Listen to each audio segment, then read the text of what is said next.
இந்த cancer cell என்ன பண்ணும் அப்படின்னா, நம்ம உடம்புல நம்ம மாவுச்சத்து சாப்பிட்றோம் இல்லையா, அது சிம்பிளராக கடைசியாக மாற போகிறது என்னென்னா குளுக்கோஸ்னு மாறும்.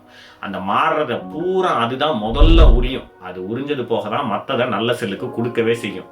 இதுலேருந்து நாம் என்ன புரிஞ்சுக்கணும் அப்படின்னா, நம்ம கேன்சர் வராமல் தடுக்கணும் அப்படின்னாலோ, இல்லை கேன்சர் வந்தவங்க அதோட பாதிப்புலேருந்து மீளணும் அப்படின்னாலோ, முக்கியமாக பண்ண வேண்டியது என்னென்னா, இந்த மாவுச்சத்தை சாப்பிடாம நிறுத்துறதன் மூலமாக தான். ஏன் அப்படின்னா, நீங்கள் நிறுத்தலை அப்படின்னா எப்படி இந்த பெட் ஸ்கேன் எடுக்கிறதுக்கு இந்த குளுக்கோஸை கொடுத்து அந்த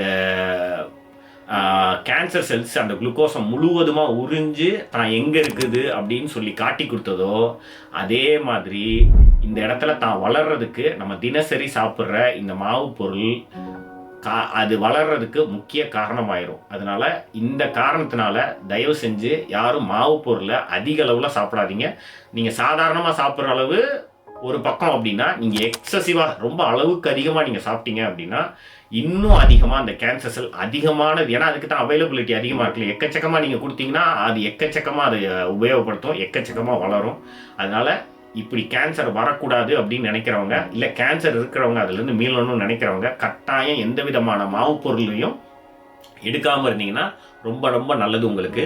இப்போ நான் ஸ்க்ரீனில் ஒரு 6 விதமான பொருட்கள் தெரியும். இதில் எதில் மாவு பொருள் இல்லை அப்படின்றத கமெண்ட் பண்ணுங்கள். நன்றி.